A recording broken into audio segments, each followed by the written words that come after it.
Madam President, distinguished guests, ladies and gentlemen, the Prime Minister.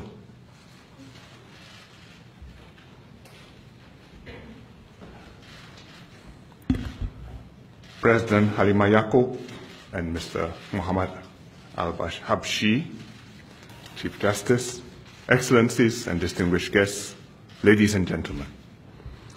We are here this evening to witness the inauguration of Madam Halima Yaqub as the 8th President of the Republic of Singapore. Madam President, congratulations on your election.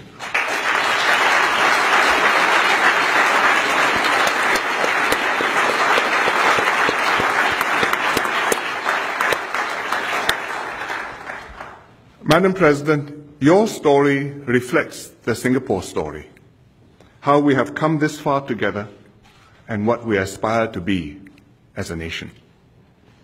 You have overcome difficult challenges in your life. Your early years were of hardship and deprivation. But you studied and worked hard to get a good education and a steady job to support your family.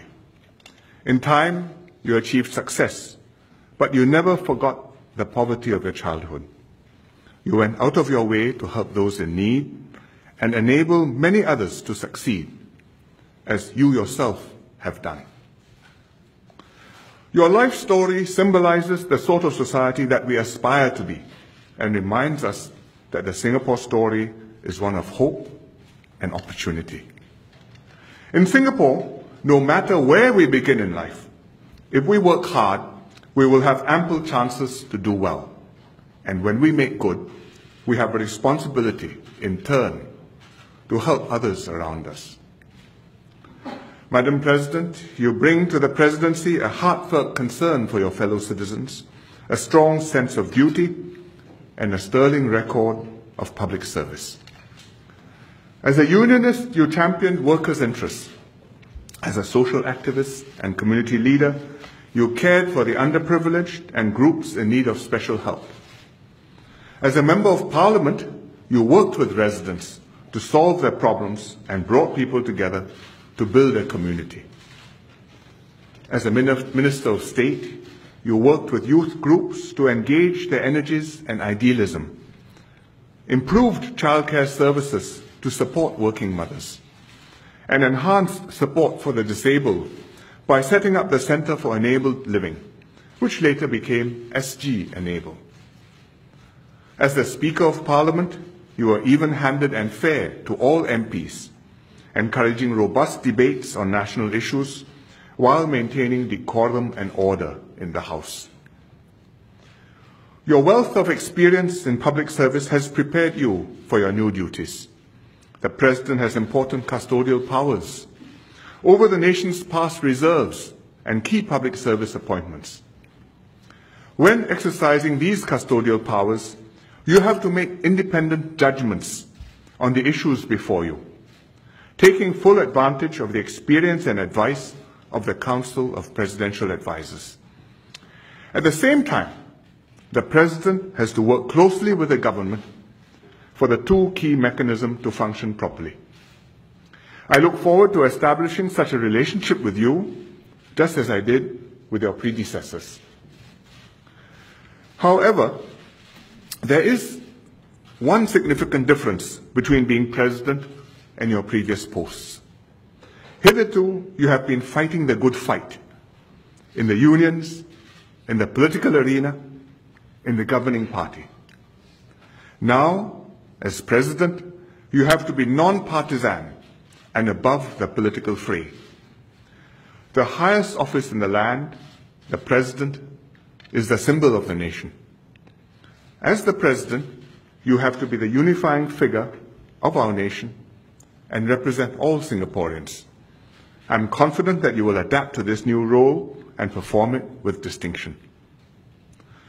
Madam President, you are the first Malay to become President since our first President, Encik Yusof Ishak, 47 years ago.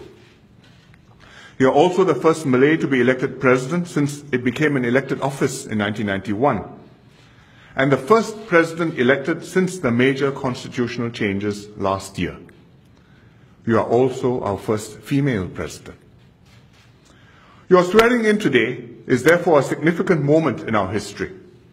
Today, we reaffirm the pledge that Mr. Lee Kuan Yew made on the 9th of August 1965, in the very first hours of our independence, that this would not be a Malay nation, a Chinese nation, nor an Indian nation. Everybody would have his place, equal, regardless of language, culture, religion. When Mr. Lee made this pledge, we had a Malay head of state. President Yusof Ishak symbolized visibly that though we had been forced out of Malaysia, primarily because we were a Chinese majority city, independent Singapore would never in turn suppress its own non-Chinese minorities. We chose the nobler dream, a multiracial, multi-religious Singapore. Madam President, half a century later, you symbolize visibly that Singapore will persevere with this dream. This has become all the more urgent considering the trends in our region and the rest of the world.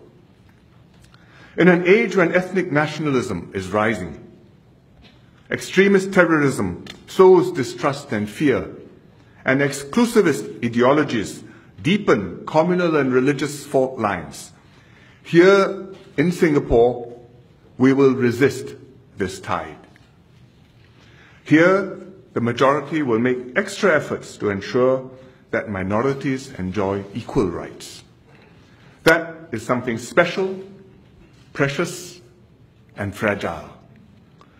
That's why we make sure that Parliament always has representatives from all ethnic groups. And now we will regularly have a head of state, the symbol of the nation, who can look like President Benjamin Shears, who was a Eurasian, President S.R. Nathan, who was an Indian, President Tony Tan, who was a Chinese, and President Halimah Ya'qub, a Malay and a woman. Indeed, that was the compelling reason the government amended the Constitution last year. Madam President, Encik Yusof Ishak was President of all Singaporeans, regardless of race, language, religion, or gender. You too will unify all of us. You too will strengthen our sense of nationhood. You too will be our president. Thank you.